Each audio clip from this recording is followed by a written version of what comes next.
welcome to another episode of Rehab Now, brought to you by the Rehabilitation Institute of the Caribbean, in association with Winchester MRI, Immune Active DENC, and Almighty Studios. Yay. Today we have consultant physiatrist Dr. Paula Dawson, our rehabilitation medical doctor. What's up, Doc? Nothing much. How are you? I'm fantastic. I'm great. Hi, listeners. What's up, listeners? I'm Alicia Taylor, your host. Remember to check out our social media pages. On Instagram is Rehab Institute Caribbean, Dr. Paula Dawson, Alicia Taylor Music, and on Facebook is Rehabilitation Institute of the Caribbean. And our website, rehabcaribbean.com. And of course, our YouTube channel, Rehab Caribbean. Hey. Yay, yay, yay. So this week we're going to be talking about stroke rehabilitation because we were talking about it last episode. And it was just intriguing for me. I had so many questions, and we couldn't just leave it like that. We had to continue. Yes. So I want us to talk about modifiable causes and non-modifiable causes. But before that, Doc is gonna take us through a little recap. Yeah, for those listeners who didn't join us for the last episode, so a stroke is injury to the brain as a result of decreased blood flow, whether because the blood vessel is blocked by a clot or the blood vessel burst, hemorrhagic or ischemic stroke. And the stroke symptoms that you get is whatever part of the brain is affected. So if it's the part of the brain that controls the left side of the body, or the right side of the body. As I mentioned the last time, the right side of the brain controls the left side. And the left side of the brain controls the right side of the body. Confusing. With the exception of the face, which is the cranial nerves, which is the same side, the ipsilateral side. Ipsilateral. So you have contralateral and ipsilateral. Ipsilateral, right. And so this is what will cause the stroke. And so what the symptoms that you get will be dependent on the part of the brain that's affected. That's affected and the function that happens at that brain. Right. And so we didn't even get to modifiable because we were talking about stroke syndromes. But, if you missed that episode, you can go back and check it out. Yeah, man. So now we're going to talk, you wanted to know about modifiable causes. So we didn't get into risk factors for stroke. So there are modifiable causes and non-modifiable causes.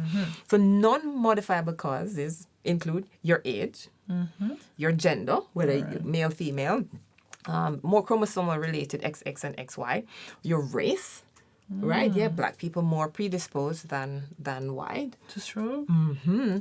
Right, your race and your ethnicity and the family history of stroke. So if it runs in your family, right? And stroke running in your family might have to do with lipid metabolism. And lipid as fat. Oh. Yeah, so lipid metabolism will determine, like cholesterol in a sense. Oh, yes. And that can lead to atherosclerosis and that kind of stuff. And then you have the modifiable causes include like your high blood pressure that you can control. That's modifiable. Okay, you can control it, right? Because you can't control your ethnicity, can you? You can bleed. Well, oh gosh, Doc, you know what? But that doesn't change your ethnicity. Or you can do plastic surgery and go Chinese. Still black. I'm just saying, you're still black. You can't change your age. You can't change your age. How you going to do that? Can't change your age. You can wish to be younger. You can lose your age paper, but you can't change your age. So you can't change those things. Okay. But what you can change high blood pressure. You can control the blood pressure with medication, exercise. So I always tell patients, they're like, why? What happens when I have a hemorrhagic stroke? Yeah. Blood pressure. And patients will tell you, show me blood pressure now bother me because my head now hurt me. By the time your head start hurt you, it's too late. It's too late. It's true. My mother always says that to me. It's true. I always say, imagine a fire hose and the fireman turns on the hose at max. And so the water is going through the hose. And you leave that hose on for a year, God forbid. What will happen to the wall of the hose? It get thin and start stretch out. And eventually you see these little leak, the water will start spraying out. And that's essentially what a stroke is. You burst the blood vessel because you leave the blood pressure in the blood vessel uncontrolled for too long. Oh. And the thing with high blood pressure, and I want to send this home, it can happen in your eye. You can get blind. Blood vessel in the back of your retina. It can get in your kidney. You get kidney failure. It can happen in your heart. It can happen. Blood pressure? Yeah. Blood pressure? Yeah. So blood pressure can cause end organ damage because if at the end of the blood flow, the pressure is always there, you can damage the organ. Oh my God. So it's important for you to control your blood pressure. Another stroke that I didn't mention the last time are microinfarct stroke. What do I mean by that? And so when you have long-term high blood pressure, instead of you having like one of the main blood vessels. So when you have a stroke syndrome, is one of the main blood vessels, like the metacerebral artery or an anterior cerebral artery or posterior cerebral artery or whatever. But these are the finer penetrating arteries. And so you have multi-infarct because the blood pressure is so high for so long. You have these you don't get a full stroke syndrome. You don't have like complete weakness on one side, but you have these little parts of the brain where you're damaging the brain cells because the blood pressure is uncontrolled. So hypertension, controllable. Heart disease. How do you control heart disease? Well, same thing. Exercise, take your medication. If you have atrial fibrillation, as I mentioned before, which is the irregular heartbeat where the heart is kind of fluttering in a sense, that can lead to a clot. Take your medications. There are medications that can control that. Diabetes, again, can also predispose. Diabetes and high blood pressure together can lead to stroke. The lipid that I told you before, like elevated cholesterol, you can take medications to control that. Dietary changes can also control that. Cigarette smoking and alcohol intake also predispose you to that. And then obesity, inactivity, motion is lotion. You have to get up. You have to move. And so you have to have a good exercise program to be able to, these are modifiable causes for stroke, risk factors for stroke. So that's a wonderful thing about stroke. Now, I think the last time you asked me, what's the main thing that to cause death after stroke? Yeah. Is another stroke. That's because it's not controlled. That's what I want to know. Yes. How you control it? Man. Just like because what I just said, the modifiable. So you got a stroke because your blood pressure was too high, or you had a clot. So after the doctors, the internists, and the neurosurgeons, they'll do the stroke and they'll fix the aneurysm. Those are the neurosurgeons, or the internist will give you medication. They'll give you medication, control the blood pressure, take your pill. So it's easier for you to get another stroke if you're non-compliant. If you don't follow the modifiable risk factors. Yeah, if you don't take care of those things. Yes. Yeah, you have a lot of patients. I mean, sometimes it's quite difficult for them, but the main cause of death after stroke is a normal stroke. And so the important thing is to control all the modifiable risk factors. Control your high blood pressure, control your diabetes, control any cardiac issues that you have. That's good. Control your cholesterol, your lipid levels. That's good, but what about the non-modifiable things? What about the non-modifiable causes? Right, so, and that's a very good question because as you grow older, as you know, young children don't get stroke. It's usually... Oh, another thing that can cause stroke, another modifiable is oral contraceptive, believe it or not. What is it? Oral contraceptive is a known cause of stroke in women. I have within the last year, at least 2 women, because oral contraceptive will cause hypercoagulability, meaning it's literally if it's on the pack that says can cause blood clot. I'm really okay. I'm right. And so it can increase your coagulability, which means how easily your blood clot. And then it can predispose you to a clot formation. So I've had patients, they're very young. And then there are other things like, what do you call it now? Collagen vascular disease, that we are more hypercoagulable. And there's some other metabolic and other kinds of diseases that can predispose your blood to be able to clot easily. So those are modifiable, providing you find out about them and you take your medication. Okay, excellent. So how do we get on the path of recovery with a stroke? Recovery from a stroke. Oh, I love this. Okay, so this is where we left off the last time. Stroke recovery. Now, the last time we spoke about stroke recovery, one of the most important things in stroke recovery is time. Okay, I remember that. So you that. have to start the recovery and the rehab 6 weeks. You can start it right away, but most recovery will occur within the first 6 months to 2 years. 6 months to 2 years. 6 months to 2 years. Most additional recovery will not occur after 2 years, right? They plateau. Why? Because, as I mentioned before, the brain is going through reorganization, and now this is where we didn't get a chance to expand on the stroke rehab. And so one of the things with stroke rehab we talk about is repetition. We call it mass activity. So while the brain is reorganizing, it's important for you to tell the brain what you want it to do and to do it. What do I mean by that? They have simulation of activities. One of the things we have at Rehab Institute of Caribbean is unweighting system. And, in America, they have it more high tech where they put you in, they support your body weight. And they put you on a treadmill and they put these electrical electrodes all over your body, EMS, electrical mass stimulation, and it goes through a computer. We don't have that, but it goes through a computer and it will simulate the gait cycle. So we're retraining. Perfect. It's retraining the brain by teaching the brain what the body is required to do. I love the fact that I always tell my patients, we can start from head to toe. So when you're doing stroke rehab, there are certain people, it's a team approach. Yeah. You must have the family members, the caregivers. You must have the rehab doctor, myself, neurosurgeon if they were there. Have the physiotherapist. Yes, man, the physiotherapists are important. I'm going through the doctors first. The internist to deal with the blood pressure, the diabetes, or those medications, the stroke, post-stroke rehab. You have the physical therapist, very important. Occupational therapist for hand therapy. You have a neuropsychologist. It's a lot of money. Social worker, yes, it can be quite expensive. The social worker and a nurse.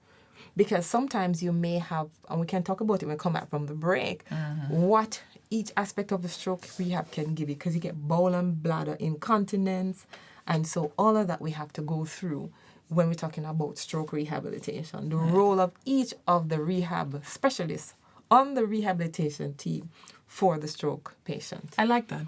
Yes. I like that. That's what we're going to talk about when we get back. Yes. So please stay with us.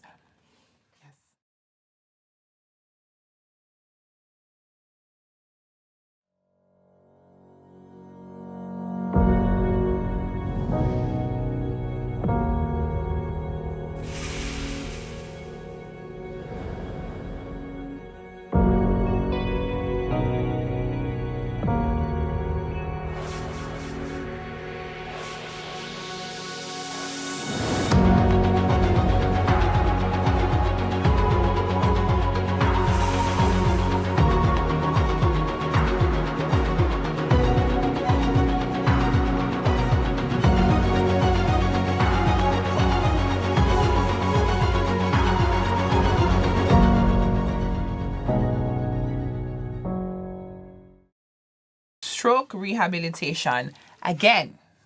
Part two. And so Dr. Dawson wanted us to talk about what each aspect of recovery can give to you, Yes. the recovering stroke patient. Right. Take us through that, because you did list out a whole heap of people that I think Yeah, about man. 8 Stroke or rehab 9. team, yes. And so not everyone will need everyone on the stroke rehab team. Not everyone will need a neuropsychologist. Okay. So if you don't have any cognitive deficit, Okay. you will not need a neuropsychologist. Oh, Got my it. word, one of the most important person I forgot was a speech and language and swallow specialist. Oh, swallow. Yes, right. So speech and language and swallow specialist. And so that art. So let us go back now. You can learn to swallow again. You can be taught to swallow, right?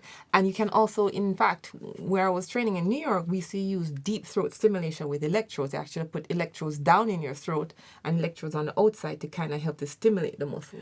I don't know why I thought swallowing was, like when you say your Involuntary? heart. Yeah, you can't really control Right. it. So it is involuntary, but if the muscles are paralyzed, then they can't contract. So the nerves going to them will be maybe firing. Right.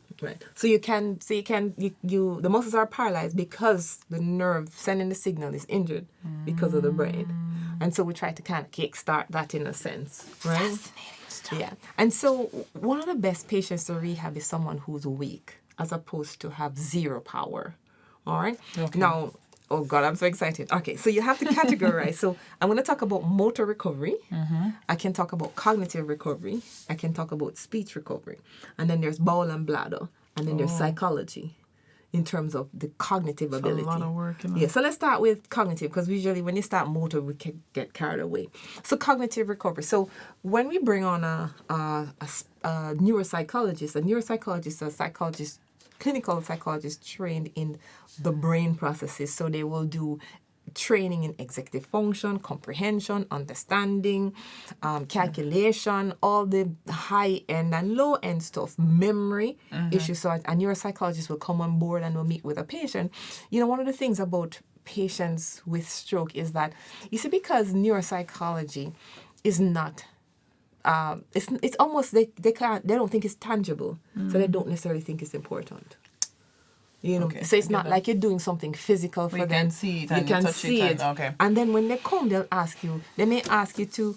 We have like a battery of tests. We have some what we call tools, diagnostic tools, and rehab tools. And it can be basic, like some number system, some coloring, but they have all been tested in research to show that they work. And so when somebody comes and you're telling them to count or to do this, they might say, "Man, waste my money." Why am I come count, you know? Oh, but neuropsychology is so important. I've seen so many patients get back memory, get back cognitive ability from neuropsychology, and they get homework. So neuropsychology is important for those patients with stroke that have cognitive impairment. And not everybody from a stroke will have cognitive impairment, right? Because there's a certain amount of work that you would need to do at home. Correct. The one, no, exactly. And so they have home exercise. So you might see the neuropsychologist once or twice a week or once every 2 weeks.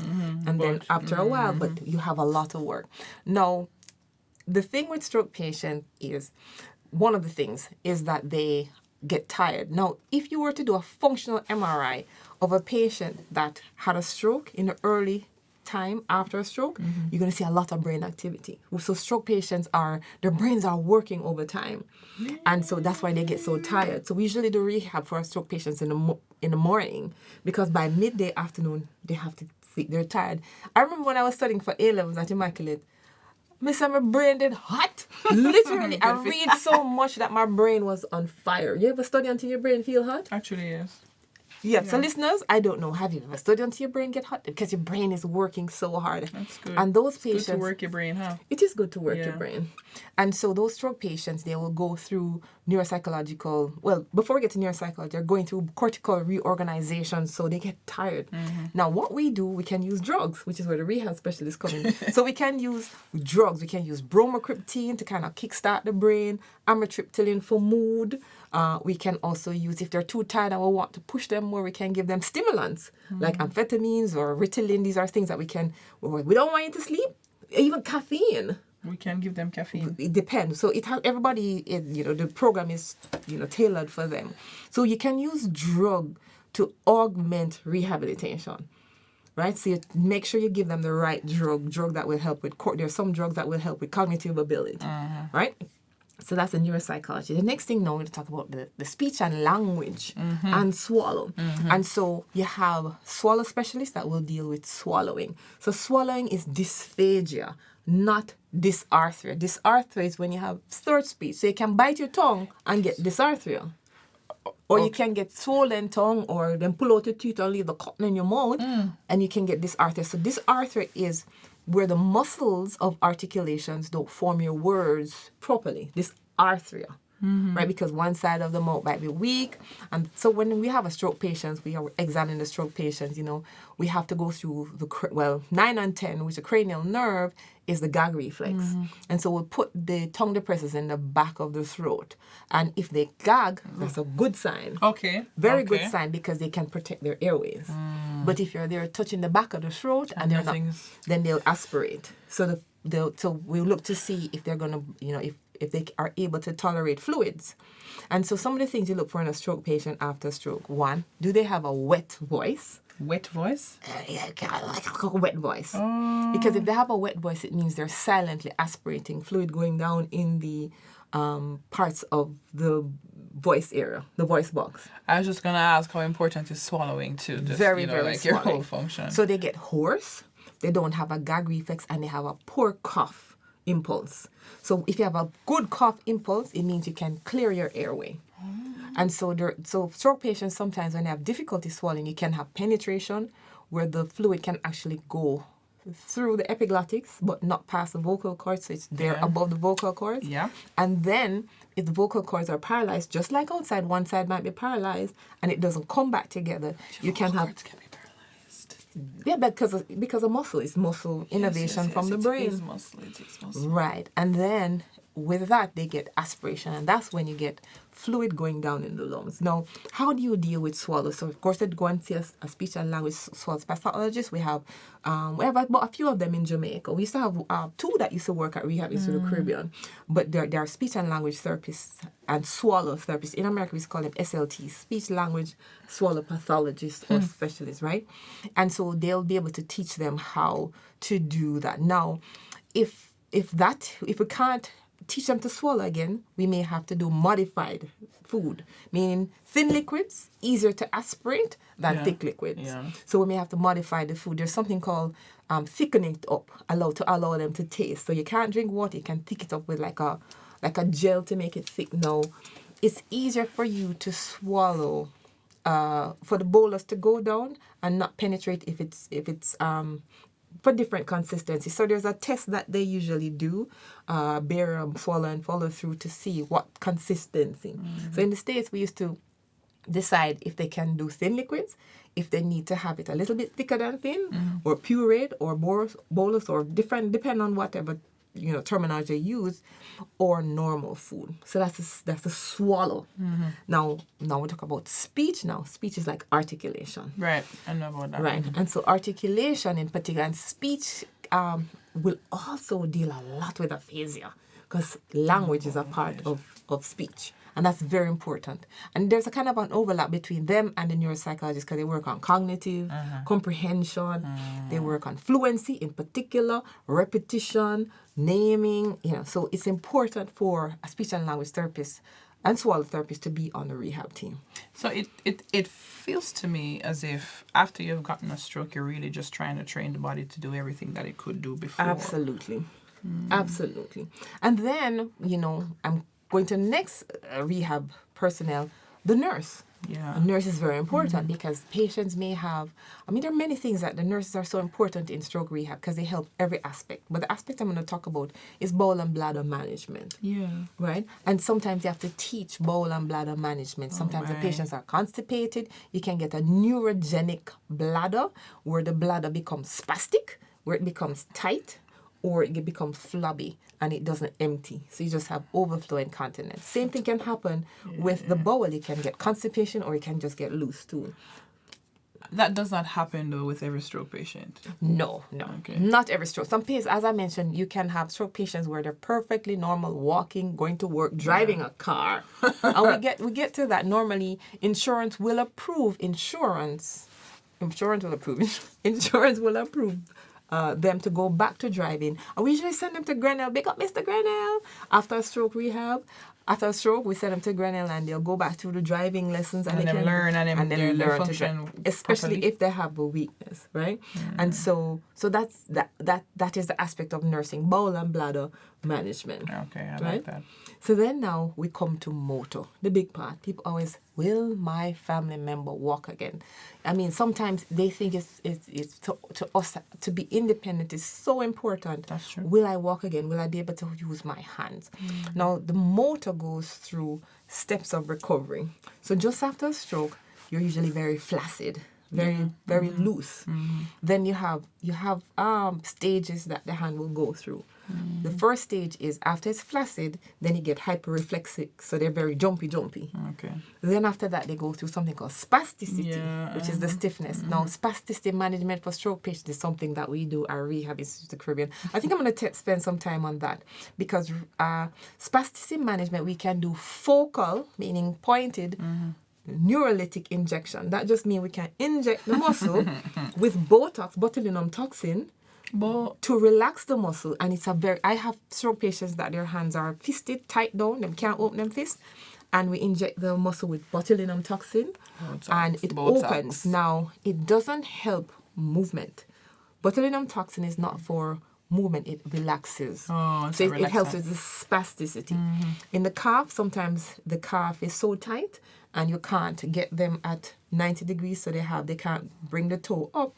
We can inject the calf with phenol. When the team was here last in May, end of May, beginning of June, we injected some stroke patients with phenol. But botulinum toxin is very useful. Of course, there's splinting, there's bracing that we also do for the stroke patients. Then after spasticity, then you have something called synergy. And then synergy is when you tell them to pick up a cup and everything move. So they cannot isolate one movement. Okay. Everything has to go one time. Right, synergy. And then after synergy, you get isolated movement. So those are the steps of stroke recovery. Flaccidity, reflex, spasticity, and then you get the synergy.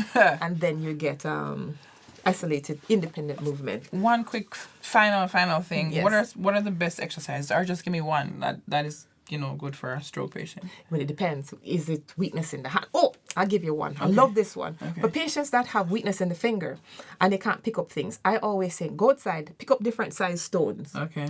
A big stone that look like you remember jumbo marble? Big stone that big like the big marble, all the way down to a black pepper. Okay. Peas, black pepper, broad bean, right? And have 2 containers. And use the thumb and each finger to pick up the big stone and put it in the other container. As you go. Then you use the second finger and the thumb, then the third finger and the thumb, then the fourth finger and the thumb. If you can do it, the fifth finger and the thumb. And then you do that until you're able to do it with the did I say black pepper? Pimento. You said black pepper, and that's fine. It's pimento. Pimento. Another quick one is, I know we're running out of time, is where you have a mirror. And say my left hand is weak, but when I have a mirror in between my left hand and my right hand on a desk, when I look on the mirror at my right hand, it looks like my left hand. All right. So, trick them. So you teach them by looking, while the brain looks at the left hand, and you're trying to do the same thing. So it's registering as the left hand, and it's kind of working back the brain to learn how to. Stroke rehab is amazing. That's fascinating stuff, dog. Oh my gosh, but we don't have any more time. That's all we can talk about. After and I know you can episodes. imagine, and there's more. I know that there is more, but that's all we have time for. Thank you, listeners. Thank you, Power 106. Show producers, our engineer. Rehab Now is brought to you by the Rehabilitation Institute of the Caribbean, providing medical care for function and performance in association with Winchester MRI, Jamaica's first choice for MR imaging. Immune Active Denk, a combination of key active ingredients designed to boost the body's natural defense. And of course, Almighty Studios, a recording studio where we create worship music to praise, to worship, and to serve. We will see you all another time. Bye-bye. Blessings. Blessings.